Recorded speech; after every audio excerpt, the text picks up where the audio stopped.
Thank you, everyone, for joining us once again. You are listening to Evidence for Faith, the official voice of Ratio Christi.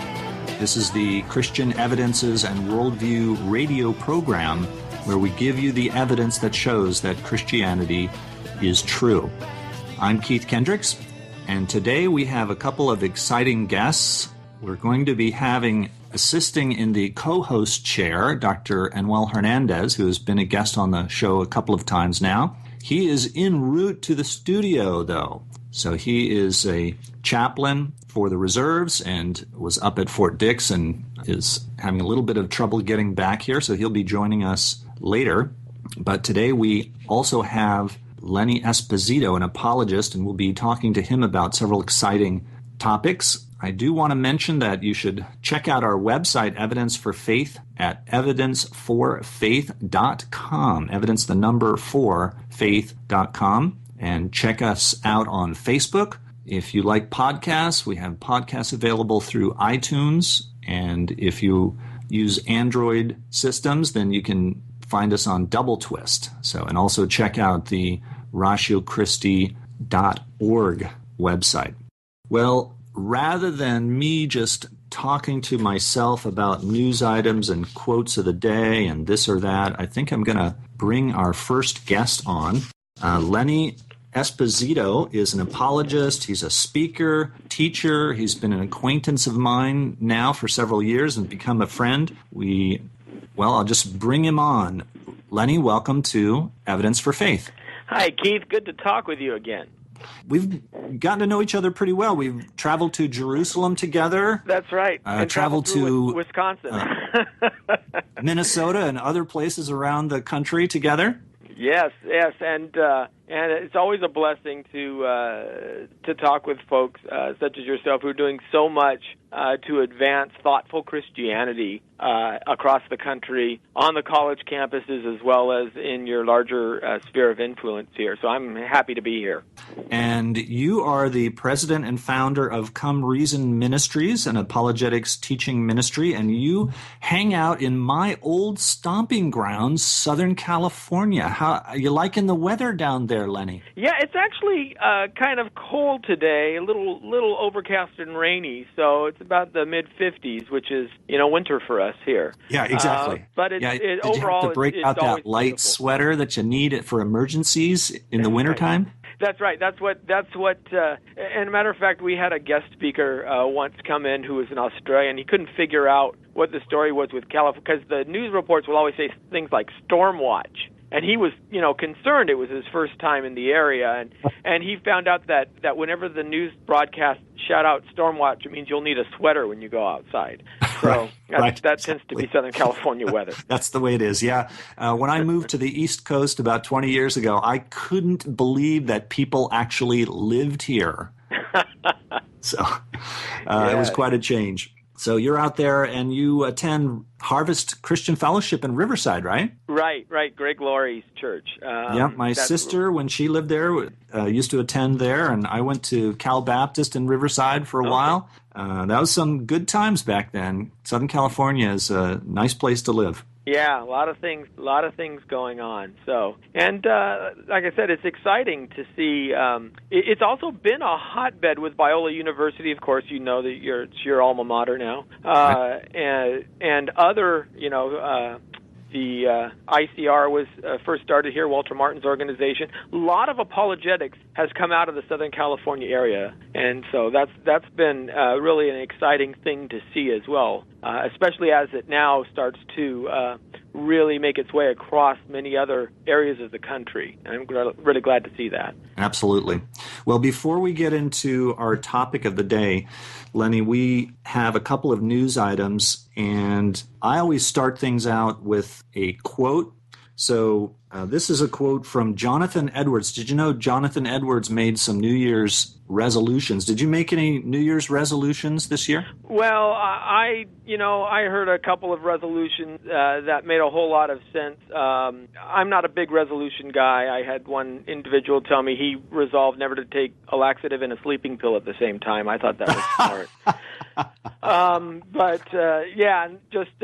I try to resolve to only make New Year's resolutions that I can keep. And I figure if I keep it to that one resolution, I know I'll make it. So there you go. Well, our quote of the day or of the week is from Jonathan Edwards. He says he made 2 resolutions. He said, Resolution 1, I will live for God. Resolution 2, if no one else does, I still will. Yes, that's a great quote. So there you go. There's our quote for the week. And I ran across a couple interesting items in my readings that were really small items, not really worth making a whole show out of. And so I've been kind of saving these. This was from the Journal of Creation, and it's about one of life's big bangs. We all think of the Big Bang as the universe popping into existence out of nowhere. And, how do you explain that? Well, there's a lot more than just that one Big Bang. We also know, so there's a universe, but the universe is also fine-tuned. How did it get fine-tuned?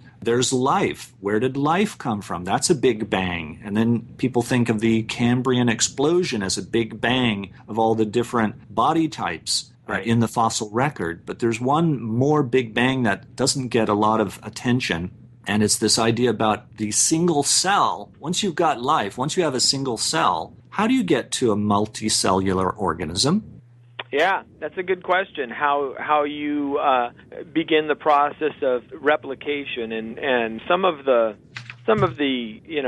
secular theories out there, really, that's why they have to start with an RNA world, which is a idea that the RNA has in its nature the ability to be copied, because DNA is the foundation, so RNA is to be copied. The problem, of course, is you need enzymes to copy RNA, and you need DNA to produce the enzymes, so you have a chicken and the egg scenario still. It's a conundrum Exactly. that's not been solved. That's right. And that's even just still at the single cell stage. For single cells to be able to become multicellular, you need all kinds of new information that you did not have before. In fact, you really need information about information, because the cells have got to be able to communicate with each other in order for the multicellular organism to coordinate its actions, the different parts of it. Mm-hmm. So, and then you've got the problem. So now once you've got that communication, now you've got the problem of how do you build it? How do you reproduce? How you have to have a developmental pathway now so that the new organism can develop from a single cell. So you basically need a whole new set of blueprints with timings and what part's going to be built first, when do you stop, when do you build the next part, et cetera, et cetera, et cetera. So that really is something that is a whole nother Big Bang of life. So it was a very, very interesting article from Journal of Creation. Then I ran across this also. Lenny, I don't know if you've run across this. This was about the colors that are in butterfly wings. Have you seen any of the research that's been done on this? No, this sounds interesting. Well, colors are mainly from pigments. When we see something red, what's really happening is that the white light, the full spectrum light, is bouncing off of that red object, and the rest of the light other than red is being absorbed. So there are molecules in the pigment that absorb those wavelengths of light, except for the red, and the red gets bounced back, and that's why things look red, and they look less red or more red depending on how much red is bounced back. Now then you can have another type of color and be from a fluorescence, where that molecule is actually creating light. But butterflies, at least some butterflies, have colors that are incredibly brilliant. They seem to be much, much sharper than any possible pigment. And after much investigation, they have figured out that it's because it's not done by pigments. There are actually structures on the surface of the butterfly wing that are called photonic structures. And these structures actually manipulate photons in order to create the colors that the butterfly is representing on its wing. So this is an incredible. So this is actual, in a sense, hardware. This is machinery. It is scales and fibers and hairs that are so precisely fine-tuned that when a photon strikes the mechanism, it actually either absorbs or reflects, and it does it in such a way that it creates harmonics at the wavelength of the light, so that it either will totally cancel the light out through harmonics, or it will emphasize the light and will actually send back the color blue much more vividly than the blue photons that it received. Is that amazing? Wow, that's very interesting. I've not seen any of that research. So another example of some of the incredible complexity that is out there, and that just makes no sense to have arisen in any kind of a random process, even given adaptation and natural selection. Right. So then there was this final piece that I want to look at before we get into our topics for today. Now, this is from Salvo Magazine. Are you familiar with Salvo Magazine, Lenny? Only, as a bypassing title. Yeah. Well, it's really interesting. It's very well written. It's, I think, aimed at the college-age kid, and we'll be talking about apologetics in the university in a few minutes here. Their tagline is Society, Sex, and Science, and very well written, good Christian writers in there. And there was this very interesting article about neuroplasticity. So, Lenny, I know you're a very knowledgeable apologist. Have you run across neuroplasticity in any of your research?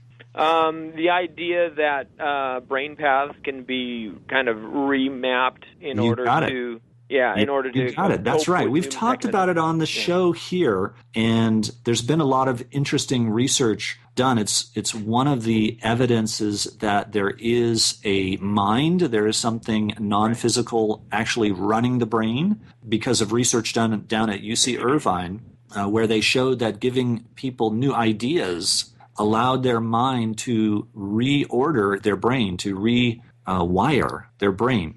And so this is an article by Robin Phillips. It's called The Neurotransformers, Culture and the Malleability of the Human Brain. Very interesting article. It goes over some of the studies. For instance, there was a study of London taxicab drivers in the late 90s and showed how when a person joins, they have to take an exam, and the exam is an incredibly difficult memory test. So they spend years actually training for this, to take this exam, by memorizing all the street names in London.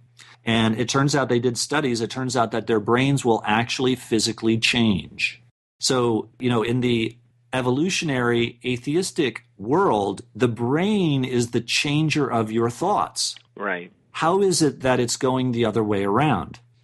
So this article goes on to say that the brain is a muscle, that it responds just like your muscles do to exercise. And it gives the example of blind people, how, without that capability of eyesight, they use other parts of their brain to increase their ability to hear sounds. And so blind people show an incredible ability to hear sounds that other people cannot hear. It also talks about stroke victims, how if your brain is damaged, the brain will modify itself to allow those damaged areas to be taken over, and so that you can walk again sometimes, and some victims will be able to walk again because other parts of the brain take over for the damaged parts. Right. And then, I don't know if you're familiar, there were some studies done on the ability of sin to affect your brain. So when you sin, that also rewires your brain. Your behavior basically rewires your brain. But this article was concentrating mostly on culture. So it was saying that the culture, the world around us, very subtly and unconsciously rewires us because we accept this as normal and true. So what is around us, the surrounding culture, becomes for us normal, and that becomes wired into our brain, and that's what makes it essentially feel normal. Our taste in music, our taste in foods, our family interactions, how we interact with each other. For instance, it talked about our attitudes toward the elderly, even how close we stand to each other when we're talking. These are cultural things, and in different cultures, different parts of the world, these will be different, and those will feel normal to those people, just as the way we do it here in the United States feels normal to us. The emphasis here, the whole point of this, is that immorality in a culture can begin to feel normal. And, you can think back to the Roman Empire, which prided itself on being a virtuous society, and yet they had no concept of mercy. They thought that that was evil, a weakness to be merciful. So our society can be changing. We can, by wanting to be normal, by wanting to fit in, by wanting to be fashionable and popular, we just kind of adapt the culture around us, and that begins to feel normal so that we can actually be rewired without conscious thought. That's the interesting part about this article. And that's basically what the point of it was. And it just gave a warning to parents, to realize that a lot of thinking is caught and not taught. And so we have to pay attention to the environment that our kids are in, the school, TV, daycare. Yeah, and I think that's never more prevalent than it is on colleges today, because really what we see when I go out and I take kids onto campuses of major universities and have them engage with the students there. And what we see is many times no one has actually thought through either their moral positions on certain issues, but they've reacted to what they've heard, what their friends stand for, or what they just generally, have watched their peer group do and say. And because of that, what we found is that many, many times they have very strong opinions because they feel it. It's a feel culture right now. They feel like this is the right thing. They want to be good people. They want to be right people. But what they actually stand for is a very wrong idea, yet they have no way of expressing why they hold such views other than just the most basic level of it hurts other people or it makes other people feel bad or something like that. And that's about as far as they can go. So we do, in college is one of the most formative years mentally as well as emotionally, and it shapes your worldview for many years to come. And this is one of the things that we see over and over again. Feels like it's time for me to remind people that if you're just joining us, you are listening to Evidence for Faith, a ministry of Ratio Christi. I'm Keith Kendricks, and we're talking with apologist Lenny Esposito from California. And into the studio has walked Enwell Hernandez. Welcome, Enwell. Thank you, Keith, for having me, and it's a pleasure to be here with you and also with Dr. Esposito. And we were just getting started talking about the university setting and ministry to the university students. So, Lenny, what's the biggest issue that you think is important for us to realize when we are involved in ministry to university students?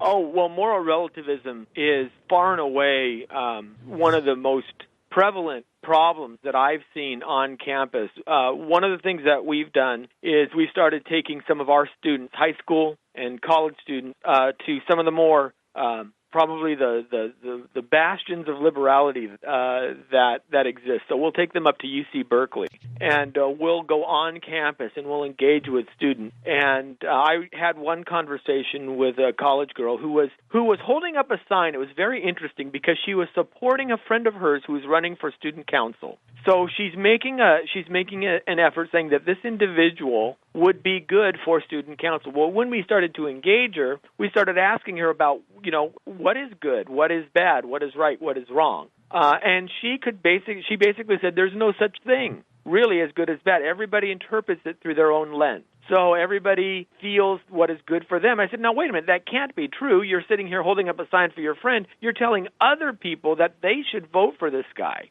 And she said, well, the only reason I'm doing that is because he's been really nice to me. And so you don't believe in his. And as our conversation progressed, I said, what are you mean to tell me that if somebody came and grabbed your sister over here, and her sister was standing beside her, and began to attack her and wanted to rape her, that would be good for him? If he really believed that was good for him, we should just let it happen? And she was so committed to her view that you can't say what's good and what's bad. She said, well, yeah, I guess we'd have to do that. Now, that it takes my breath away, and and I know, and this is what I told her. I said, I don't think that if this was a reality, in other words, if somebody actually were doing that, I don't think you would have that same position. I think you're doing this because you think this is some kind of intellectual exercise, and you don't want to lose. But if somebody actually came up, you'd say, hey, can somebody do something? You'd be screaming for help right now. I don't think that you're being honest with yourself. And this is the problem that we see over and over and over again on our college campuses. How do we talk to them about their sin nature? How do we talk to them about the existence of God if they don't have any grounding of what right and wrong is to begin with? So we have to talk about the idea of absolute truth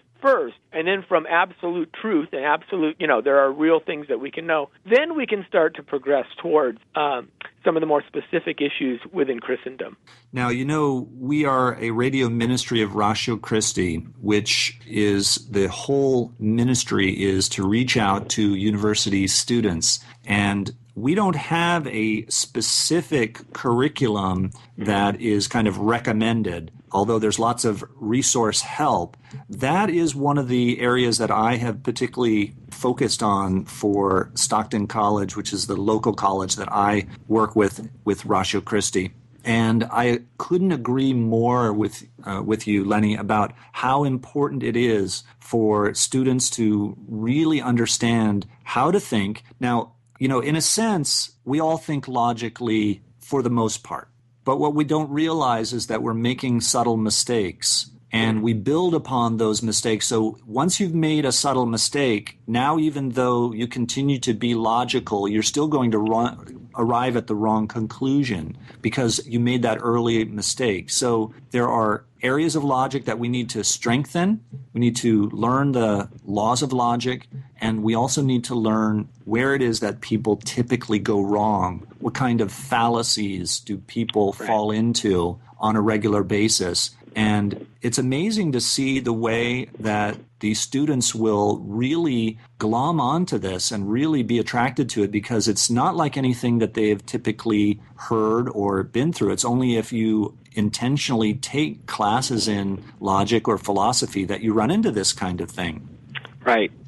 Yeah, we've, in matter of fact, one of the things that I've felt called to do is in high school ministries and in local churches to begin reaching out at that level to the church body first so that they can be equipped in that way. And we actually have, matter of fact, we're starting today a series where we're going to be walking through critical thinking and how to form, a deductive argument or an inductive argument. What are formal fallacies? What are informal fallacies? And people take comfort in the fact that there is a solid foundation now upon which they can base their beliefs. The foundation has always been there, but it's strengthened usually through the understanding that Christianity is a rational, it's an intellectual belief system as much as it is merely, a faith. What the modern culture would say is it's more than just belief. I had a lunch with a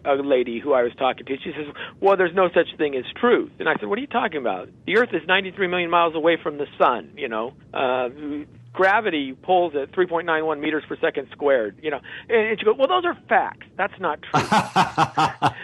Well, what can you make the distinction for me then, please? And what she was actually trying to say was that only science can give you true knowledge. Everything else is up to you. And of course, then you ask, well, what kind of science did you do to find that statement out? What did you boil? Did you boil something over a Bunsen burner until it turned purple, and that's how you knew that only science? Because you're making a claim, and your very claim isn't scientific, but it's a claim about truth. And these are the kinds of things that we see all the time. And when you start to show that to folks, to people in the church, they start to go, "Oh, of course." But until then, they may be tongue-tied by such a response. Now, this perfectly fits into what we talked about that the culture wiring our brain. So we naturally want to think logically, but we're being wired to think in this relativistic sort of way. So we have to keep creating these new categories. So we say, of course there is such a thing as truth, but that's only in the realm of science.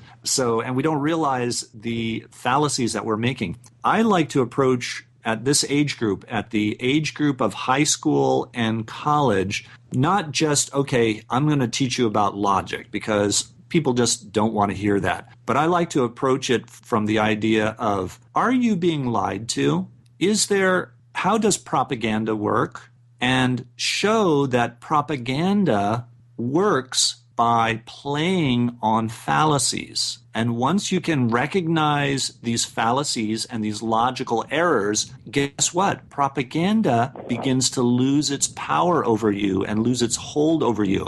And I think young people are very keen to this. They very much want to be able to recognize when they're being lied to. Yeah, absolutely. I think that's a great approach. And it will resonate with individuals who are, used to hearing that either government's lying to you or big business is lying to you or something like that. So I think that I think you've hit the nail on the head there, and that's going to be a very effective way of opening people up to these ideas. Now, you're working with high school age when you take them up to college, or are you working with a university near you, Lenny? We'll do anywhere from, say, 14, 15 years old all the way up to 25 or 26. We've done these mission trips in the past. We've gone to UC Berkeley. We'll normally invite a couple of atheists to come out and present in front of my students. I give them 20 minutes. They will, give me your best case for atheism. And they're thrilled. The atheists are thrilled that they can walk in front of a group of Christian kids and present their case for atheism, for 20 minutes solid. But then the kids, I have my students ask them questions afterwards and try to say, well, wait a minute, does your position hold? Then we'll take them out on campus like UC Berkeley or something like that and go out there.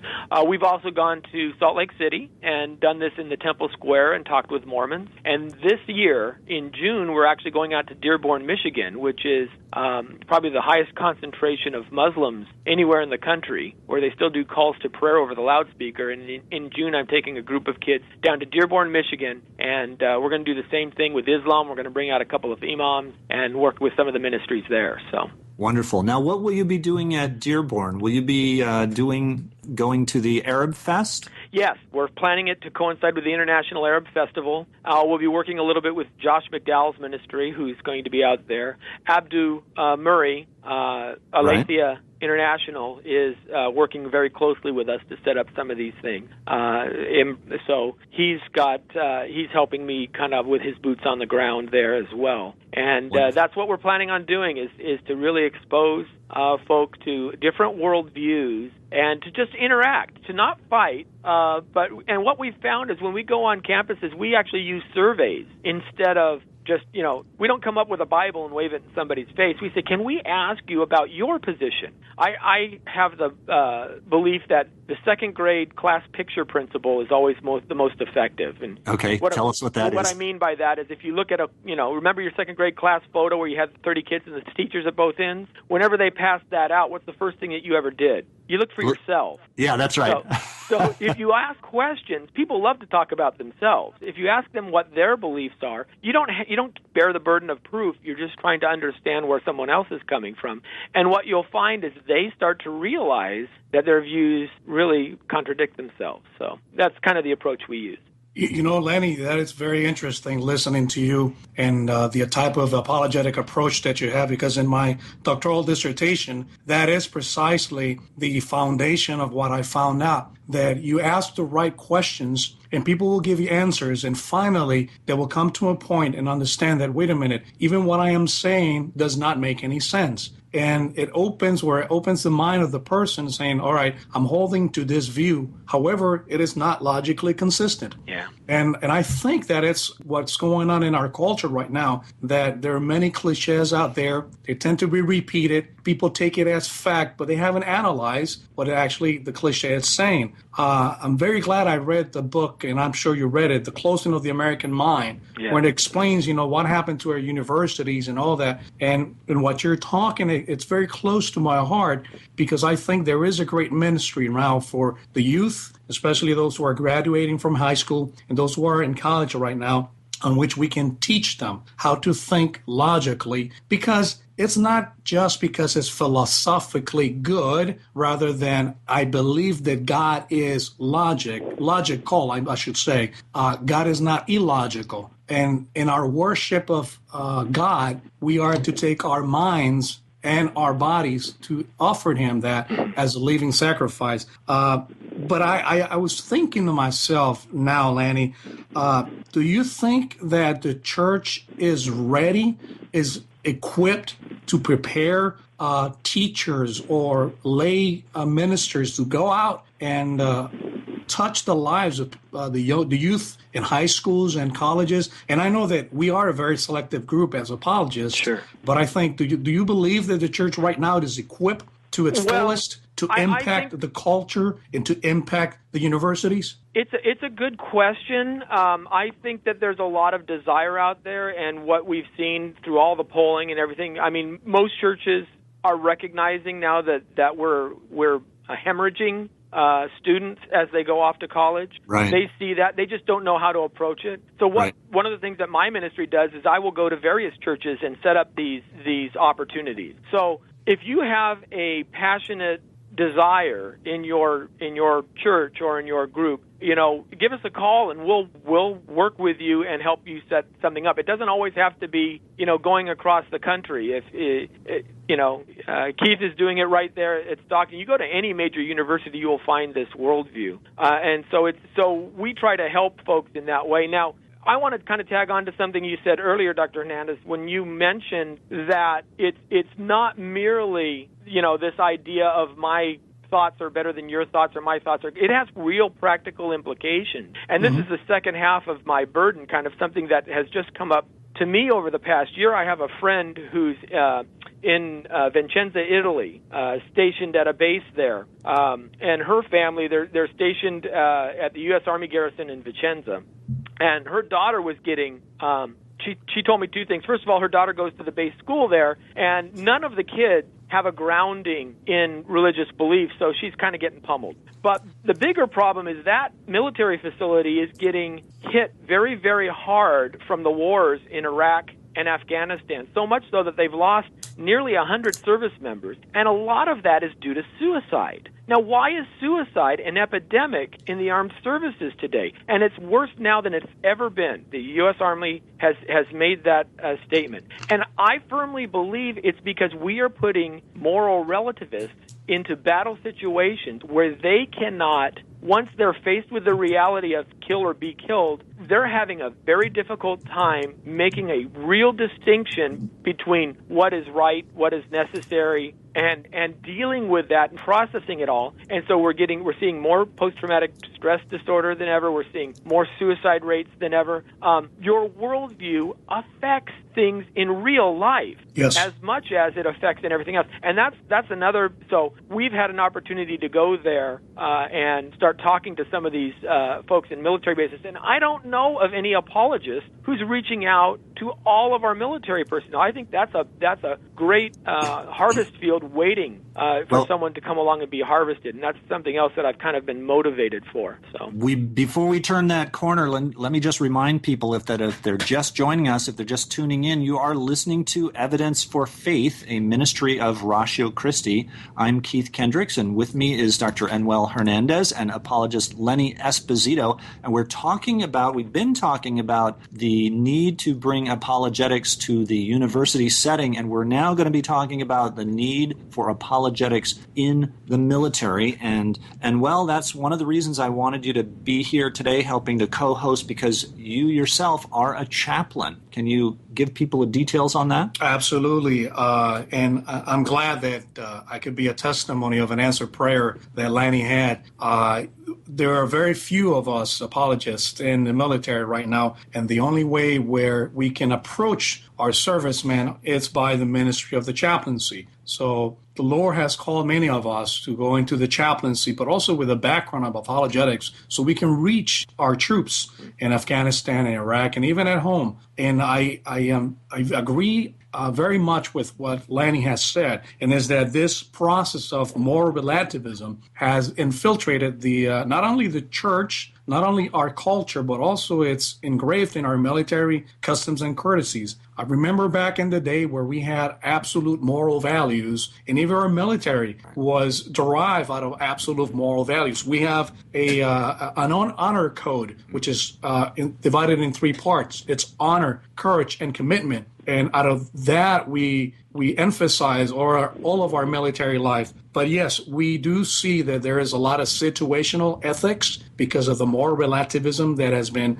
engraved in the chain of command, beginning from the top spheres of our chain of command in the military. There is a moral relativism, which it only hinders the fabric of our military personnel. And like you said, I absolutely agree with you, Lanny. When you have a moral relativism in there, there's no foundation for any type of situational ethics. There's no foundation when they have a problem. Where do they go? One person has one opinion, the other person has another opinion. And when this military personnel, they encounter a trauma, where do they look for when everybody's got different answers? Now, if we would have a standard, an absolute moral value, when these traumas surface, then they have where to go. And we know the fact that there's only one truth out there, is Jesus Christ. But once again, this will bring a lot of hardships to our chaplains out there in the military when they're being cornered by the type of things that they could or could not say because of the current politics and the current issues, which is a separate theme for another day, but it absolutely influenced our military personnel, especially our chaplains, and all of our brothers and sisters are armed. Now, Anuel, tell us a little bit about your actual chaplaincy. So you're with the reserves, or right now I'm a Navy reserved chaplain. Mm-hmm. I'm assigned to a Marine unit, so I deal day with day with a lot of Marines, and especially, as Lanny has said, the cases of suicide, the cases of PTSD, they have escalated within the last few years, and there have been many studies done within the military to find out exactly what's going on with the military personnel. And many of us have come to the conclusion, and many of these studies have come to the conclusion, it is that there is not an objective standard of truth that has been imposed in the military. We used to have it, but not anymore. The culture has so influenced our politicians, has so much influence our military process that there is no longer that cohesion that existed in the past. And I think we have to go back again to our roots, go back again to that foundation and bring back those moral standards that we had since the beginning, since the history of the United States, where, the beginning of General George Washington within the wars that were here, all of them believed in a standard of truth. And that standard of truth was based in a person, which is the embodiment of truth, our Lord Jesus Christ. What's been your experience trying to reach out to the military? Well, I haven't had a whole lot other than just a few personal encounters. This is the first large-scale event that we're going to try and attempt to do, where we've talked with the chaplaincy who was this is one of the largest bases in Southern Europe, and they are all behind us. The commanding chaplain there is, and the commanding officer as well. They are very positive in this respect. So we've been working with them, and I think we're still talking about someone who's a similar age to a university student. We're still talking about an individual whose life is being formed and shaped, and his worldview is forming at that same point in time through these significant life-changing events. And so my goal would be, and as I've done before when I've talked a few times, is to start talking about ethics and what grounds your ethics. Can you tell me, if we can get them to at least start to understand the concept of absolute truth?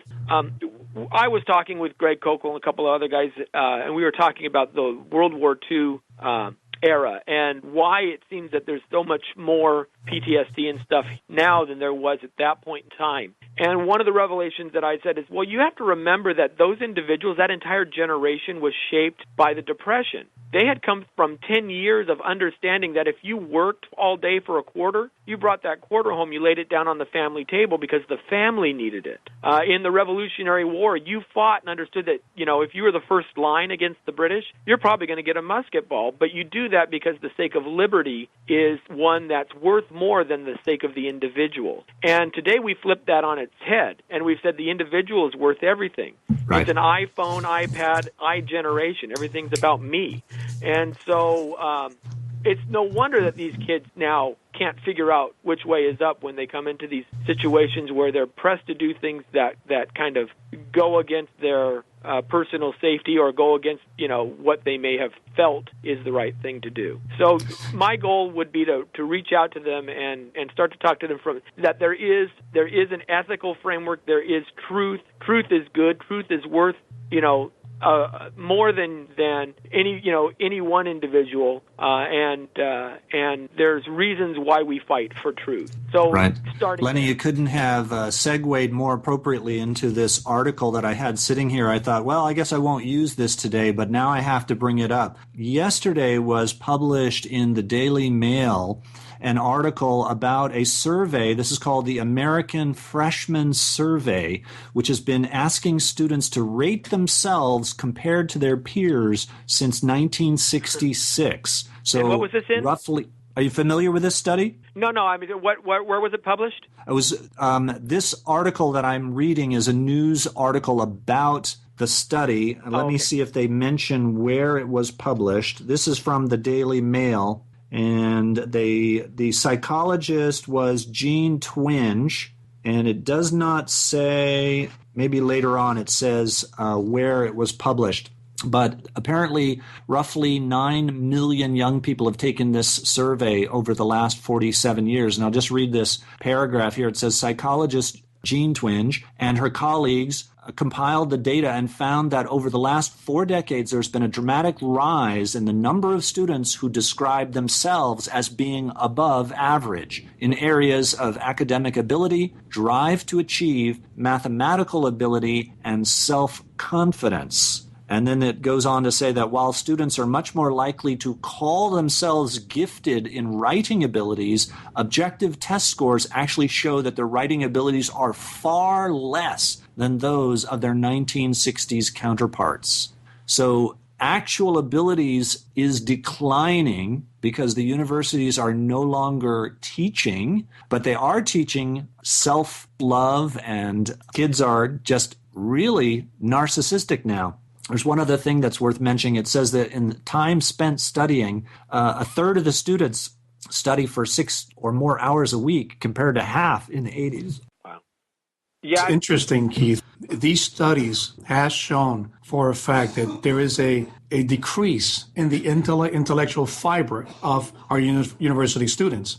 And it only boggles my mind that if this decrease in the intellectual fabric of our youth, what's going to happen 10, 20 years from now? I see it, and I don't know if you see it the same way as I do, Lanny, that there's going to be an elite class of those who have gone through universities and have actually learned, and those who have not. And one will be a controlling mass, and the other one is going to be controlled. And I don't know if you see it the same way as I do. Yeah, it seems that that's the pattern that we're being set up to follow, that, leave everything to the experts. In high school I read Alex Huxley's Brave New World, and between that and George Orwell, it painted a picture of where we were heading even at that time. And unfortunately, that's coming more and more true as we abandon the life of the mind.